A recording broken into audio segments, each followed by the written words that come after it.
Hello everyone. Previous जो lecture था उसके अंदर अपन ने पढ़ा था कि किस तरीके से क्रॉप का प्रोडक्शन का मैनेजमेंट किया जाता है।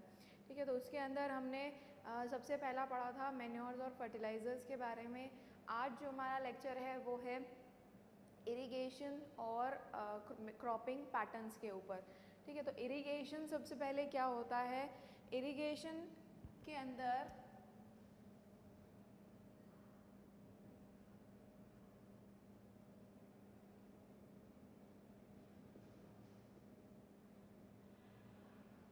तो इरिगेशन के अंदर सबसे पहला जो चीज़ है वो है कि जैसे कि प्लांट्स जो होते हैं, जो क्रॉप्स होते हैं, उनको पानी कहाँ से मिलता है, रेन वाटर से। ठीक है, आर्टिफिशियली अगर प्रोवाइड किया जाए पानी तो उसके लिए हम क्या क्या मेथड ऑप्ट कर सकते हैं वो आएगा इरिगेशन के अंदर कि किस तरीके से कितने मेथड्स हैं इरिगेशन के। तो इरिगेशन एक्चुअल में होता क्या है, the process of supplying water to the crops growing in a field.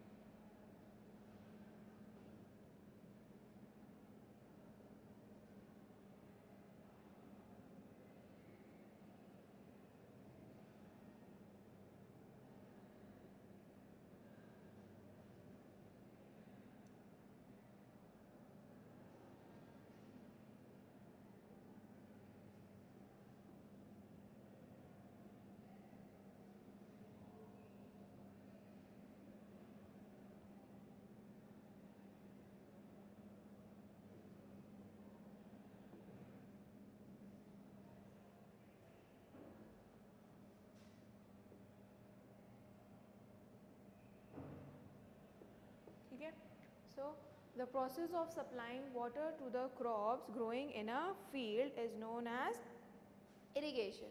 ठीक है, अब ये जो इरिगेशन होता है ये दो तरीके से होता है, यानी कि या तो ये बेस्ड होगा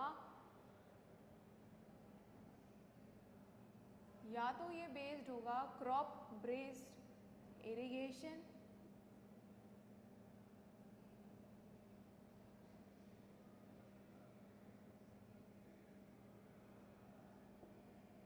या ये होगा सॉइल बेस्ड इरिगेशन।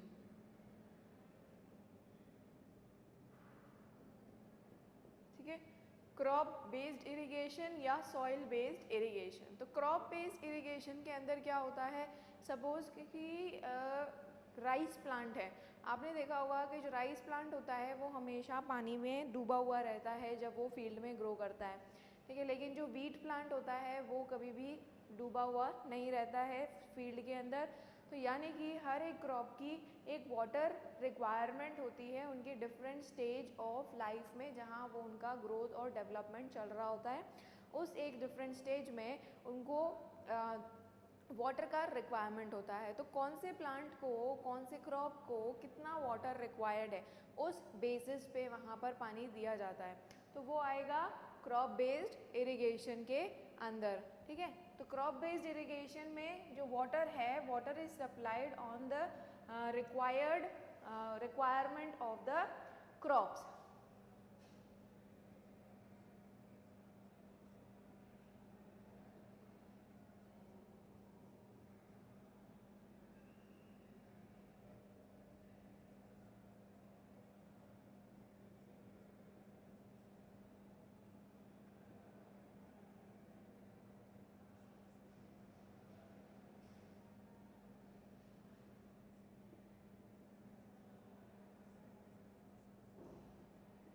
ठीक है, फॉर एग्जाम्पल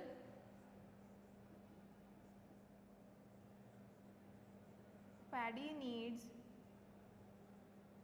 more water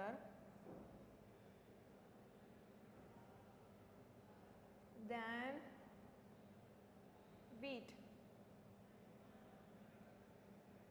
ठीक है, तो यानी कि जो क्रॉप बेस्ड इरिगेशन के अंदर क्या होता है कि क्रॉप को उस तरीके से वाटर दिया जाता है जितनी उसकी रिक्वायरमेंट है। तो water is supplied on the basis of requirement of the crops. और सॉइल बेस्ड इरिगेशन के अंदर क्या होता है, सपोज हमने वीट क्रॉप जो है उसको सैंडी सॉइल में लगाया, ठीक है। अब आपको सबको पता है कि जो सैंडी सॉइल है उसके जो पार्टिकल्स होते हैं वो लार्जर साइज़ के होते हैं, उनकी वाटर होल्डिंग कैपेसिटी जो है वो कम होती है। तो अगर आप वीट को सैंडी सॉइल में लगाएंगे तो वाटर होल्डिंग कैपेसिटी तो कम है उसकी, तो वो वाटर क्या है जल्दी से चला जाएगा, बह जाएगा। लेकिन आप सेम वीट को अगर क्ले सॉइल में लगाते हैं, अब क्ले सॉइल का वाटर होल्डिंग कैपेसिटी बहुत अच्छा है, तो अगर आप उस वीट को क्ले के अंदर लगाएंगे तो वहाँ पर कम पानी का रिक्वायरमेंट होगा, क्योंकि जो क्ले है उसका वाटर होल्डिंग कैपेसिटी बहुत अच्छा है, ठीक है। तो सॉइल बेस्ड इरिगेशन मतलब कि सॉइल के पार्टिकल के साइज पर, यानी कि water holding capacity of the soil पर डिपेंड करता है।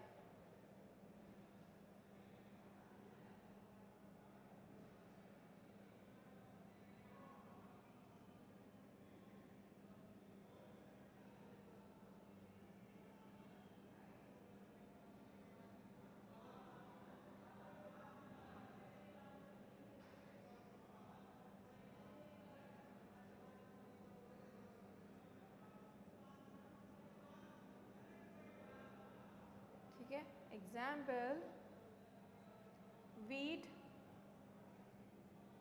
grown on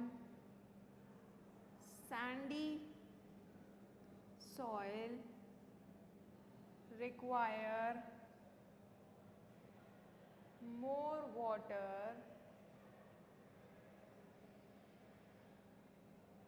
than wheat grown on clayey soil, clay soil, ठीक है। तो सेम अगर क्रॉप को सैंडी सॉइल में लगाया जाएगा तो सैंडी सॉइल का वाटर होल्डिंग कैपेसिटी बहुत लेस है, तो वहाँ से वाटर जल्दी से फ्लो हो जाएगा, तो वहाँ पर ज़्यादा अमाउंट ऑफ वाटर चाहिए रहेगा। लेकिन अगर क्लेई सॉइल, अगर उसमें मिक्स्ड है, क्लेई सॉइल है वहाँ पर, तो क्लेई सॉइल की वाटर होल्डिंग कैपेसिटी बहुत अच्छी होती है, तो वहाँ पर थोड़ा कम पानी देना पड़ेगा, ठीक है। तो ये दो तरीके के इरिगेशन हो गए हैं। पहले सबसे पहले तो यही डिसाइड किया जाता है कि वहाँ की क्रॉप क्या है और प्लस वहाँ की सॉइल क्या है। इन दोनों चीज़ों को ध्यान में रखते हुए क्रॉप्स को वाटर दिया जाता है, ठीक है। अब इसके बाद हम पढ़ते हैं different types of irrigation methods.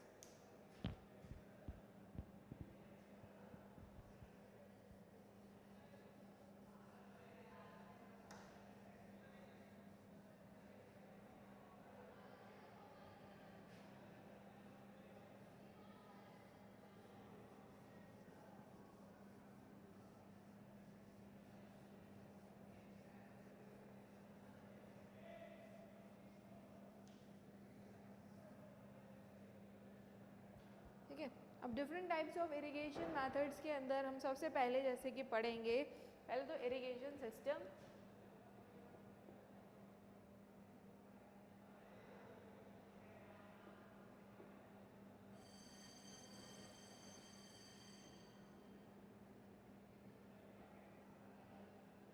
ठीक है, इरिगेशन सिस्टम के अंदर जो चीज़ें आती हैं हम वो यहाँ पर स्टडी करने वाले हैं। जैसे कि सबसे पहला आएगा कैनाल सिस्टम, ठीक है। तो कैनाल सिस्टम के अंदर एक सबसे पहले है यहाँ पर कैनाल सिस्टम, ठीक है।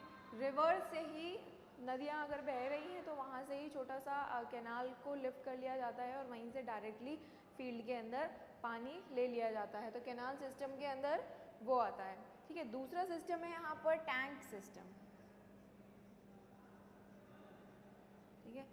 बड़े बड़े टैंक्स बना लिए जाते हैं और उसमें वाटर पहले से ही स्टोर कर लिया जाता है, फिर उसी वाटर को या तो एनिमल्स के थ्रू लिफ्ट करवा के मैकेनिकल मेथड से या फिर किसी भी ट्यूब वेल्स इन सब के मेथड से उनको टैंक्स में से पानी को फील्ड में डाल दिया जाता है। तीसरा मेथड है यहाँ पर वेल्स के बारे में, ठीक है। अब वेल्स क्या होते हैं, वेल के अंदर कुआं, ठीक है, जो कुआं है वो खोद लिया जाता है और वहाँ से कुआं बना दिया जाता है ताकि वहाँ पर पानी रहे हमेशा और उस कुएं से पानी फील्ड्स में डाला जाए। अब ये जो वेल्स वाला जो पार्ट है यहाँ पर दो तरीके के वेल होते हैं, ठीक है। यहाँ पे या तो होगा डग वेल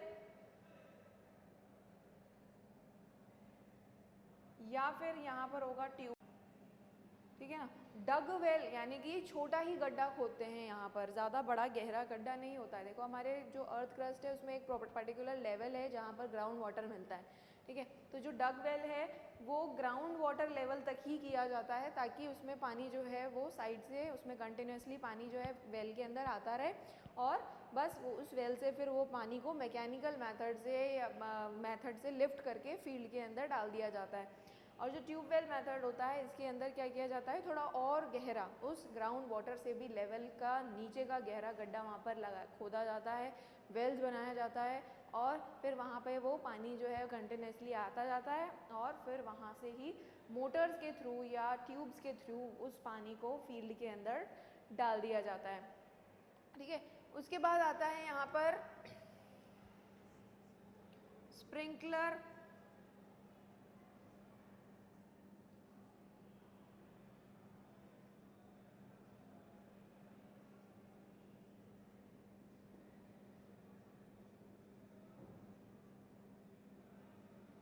स्प्रिंकलर इरिगेशन मेथड। अब इस स्प्रिंकलर इरिगेशन मेथड के अंदर क्या होता है, आप सभी ने देखा होगा कि जो लॉन्स या गार्डन वगैरह होते हैं, ठीक है, वहाँ पे क्या होता है एक बीच में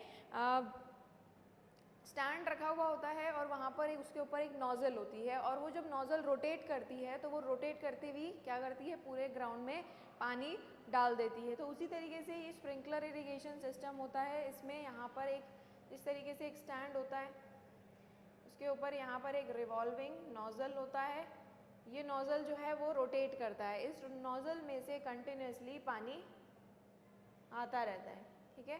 तो इस तरीके से डायरेक्टली बस ये नोज़ल, ये जो स्टैंड है ऐसा सेटअप जो है पूरे फील्ड में कर दिया जाता है और फिर वहाँ से उस रिवॉल्विंग नोज़ल में से पानी जो है वो पूरी तरीके से रोटेट होकर फील्ड के अंदर जाता रहता है, ठीक है। तो एक मेथड तो हो गया ये। दूसरा यहाँ पर मेथड होता है ड्रिप इरिगेशन सिस्टम।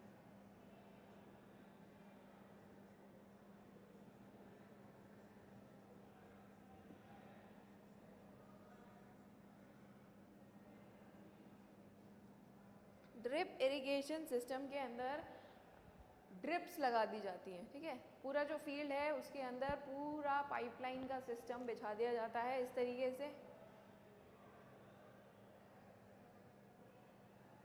पूरा फील्ड के अंदर पाइपलाइंस को बिछा दिया जाता है और जैसे कि सपोज यहाँ पे क्रॉप्स है,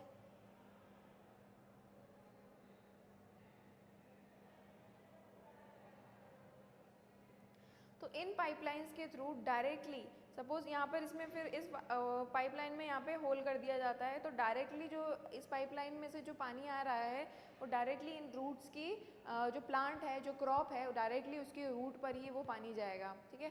सबसे अच्छा मेथड है, पानी का बिल्कुल भी वेस्टेज नहीं होता है इनसे, ठीक है। तो इनसे और जितना पानी चाहिए होता है उतना चला भी जाता है और ज़्यादा वेस्ट भी नहीं होता है, ठीक है। लेकिन ये जो मेथड होते हैं ये बहुत ज़्यादा कॉस्टली पड़ते हैं, इसीलिए इनको थोड़ा कम ही यूज़ किया जाता है। जैसे कि लेकिन जो महाराष्ट्र है और उधर कर्नाटक, पंजाब है, इन सब जगह पे, हरियाणा में इन सब चीज़ों को यूज़ किया जाता है, ठीक है।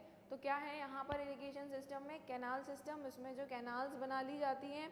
उसके बाद है यहाँ पर टैंक सिस्टम, जिसमें टैंक्स बना दिए जाते हैं और टैंक्स के थ्रू ही पानी लिया जाता है। दूसरा यहाँ पर वेल सिस्टम, जिसके अंदर दो तरीके के वेल बनाए जाते हैं, एक होता है डग वेल, एक होता है ट्यूब वेल। डग वेल में जो वाटर जो डग किया जाता है वो ग्राउंड वाटर लेवल तक किया जाता है और ट्यूब वेल के अंदर जो डग किया जाता है वो बिलो द ग्राउंड लेवल किया जाता है। स्प्रिंकलर इरिगेशन सिस्टम के अंदर एक रिवॉल्विंग नोज़ल होती है जो कि रिवॉल्व करती है और उसमें से पानी जो है वो पूरे फील्ड में चला जाता है। ड्रिप इरिगेशन सिस्टम के अंदर पूरा ड्रिप्स का और जो पूरा जो ट्यूब्स हैं, पूरा पाइपलाइन सिस्टम जो है वो पूरे फील्ड में इस तरीके से कर दिया जाता है कि जो पानी है वो सिर्फ और सिर्फ क्रॉप की रूट पर ही जाए, ठीक है। उसके अलावा इधर उधर पानी कहीं वेस्ट नहीं होता।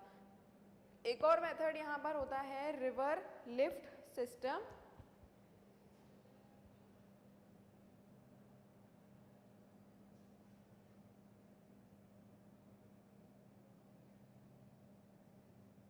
अब इस रिवर लिफ्ट सिस्टम के अंदर क्या होता है कि पानी जो है वो डायरेक्टली रिवर्स से ले लिया जाता है, या तो ट्यूबवेल्स के थ्रू या मोटर या मैकेनिकल मेथड, किसी भी रिवर से डायरेक्टली पानी ले लिया जाता है। ठीक है, तो ये था इरिगेशन सिस्टम। अब पढ़ते हैं क्रॉपिंग पैटर्न्स के बारे में।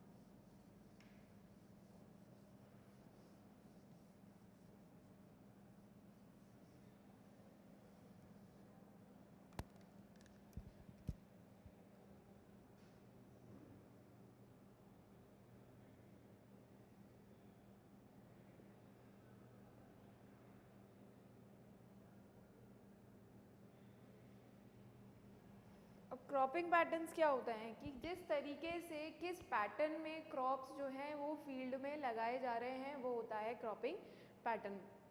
ठीक है, अब क्रॉपिंग पैटर्न के अंदर 3-4 पैटर्न हैं जो यहाँ पर यूज़ किए जाते हैं। सबसे पहला हम पढ़ेंगे मिक्स्ड क्रॉपिंग।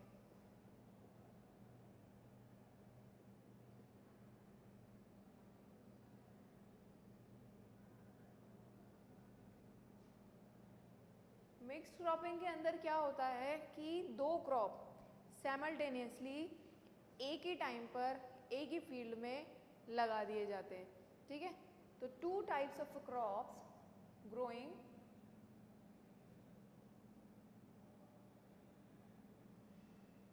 टू और more types of crops are growing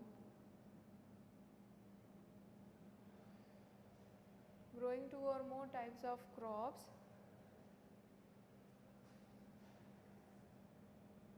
simultaneously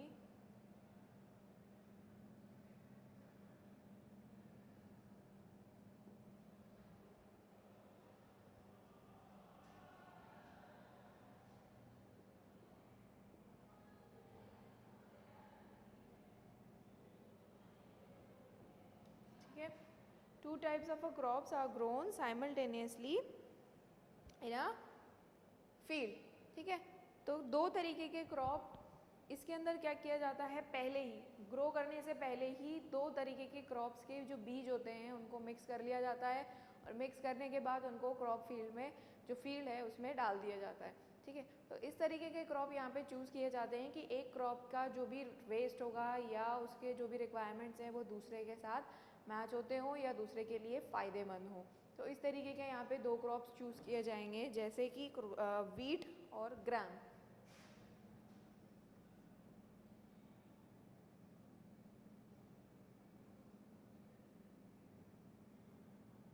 ठीक है, ये 2 क्रॉप्स जैसे कि मिक्स करके लगा दिए। ठीक है, इनके क्रॉप्स पहले ही मिक्स कर दिए और फिर इनको फील्ड में डाल दिया। इनके जो सीड्स हैं उनको पहले ही मिक्स करके क्रॉप फील्ड के अंदर डाल दिया, और उसके बाद जो क्रॉप्स हैं वो ग्रो करते हैं, और फिर एक ही टाइम पर एक ही फील्ड से 2 तरीके के क्रॉप्स ऑब्टेन कर सकते हैं। दूसरा यहाँ पर क्रॉपिंग पैटर्न है वो है इंटर क्रॉपिंग। इंटर क्रॉपिंग के अंदर क्या किया जाता है, यहाँ पर भी 2 या 2 से ज़्यादा तरीके के क्रॉप्स ग्रो कर सकते हैं, साइमल्टेनियसली कर सकते हैं, लेकिन इन अ डेफिनेट पैटर्न।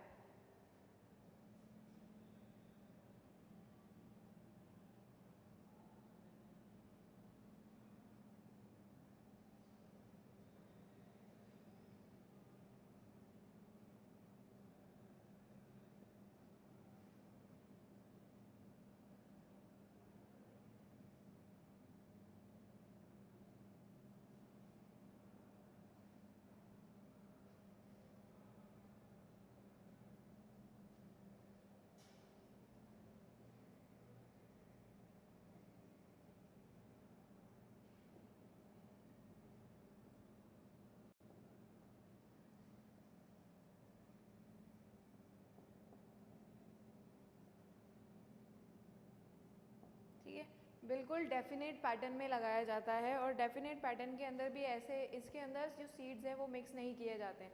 देखो मिक्स क्रॉपिंग के अंदर सीड्स को मिक्स किया था, लेकिन जो इंटर क्रॉपिंग है यहाँ पर सीड्स को मिक्स नहीं किया जाता है। यहाँ पर एक रो में दूसरा क्रॉप और फिर उसके बाद वाले क्रॉप में अगला क्रॉप, फिर उसके बाद वापस सेम रिपीट, इस तरीके से जैसे कि रोज़ होती हैं उस तरीके से रोज़ बनाई जाती हैं, और एक के बाद एक क्रॉप जो है वो अलग अलग उगाया जाता है। ठीक है, तो यहाँ पर जो इंटरक्रॉपिंग है ये भी दो तरीके से कर सकते हैं। एक होता है यहाँ पर स्ट्रिप इंटरक्रॉपिंग,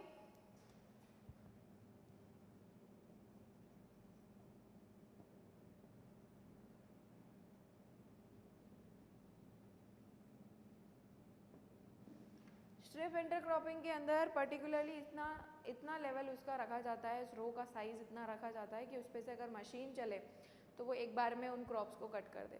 ठीक है, तो स्ट्रिप इरिगेशन के स्ट्रिप इंटरक्रॉपिंग के अलावा यहाँ पर होता है रो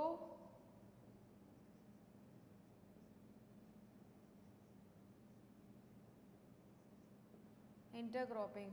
ठीक है, स्ट्रिप इंटरक्रॉपिंग के अंदर होता है कि पर्टिकुलर जैसे कि एक लाइन लगा दी एक क्रॉप की, दूसरे में दूसरी लाइन लगा दी, अगली फिर अगली लाइन लगा दी, ऐसे होता है स्ट्रिप के अंदर। रो के अंदर होता है पर्टिकुलर एक रो बनाई जाए कि अगर उसकी कटिंग हो तो वो मशीन से एक ही साथ कट हो जाए।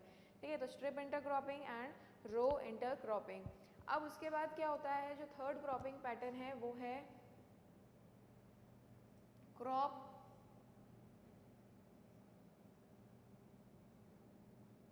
Rotation.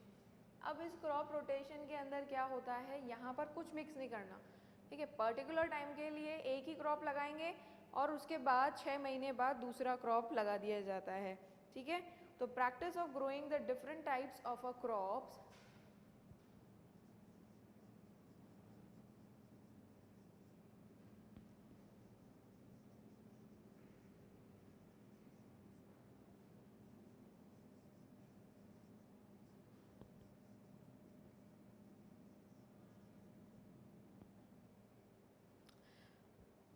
on a piece of a land in a pre-planned section.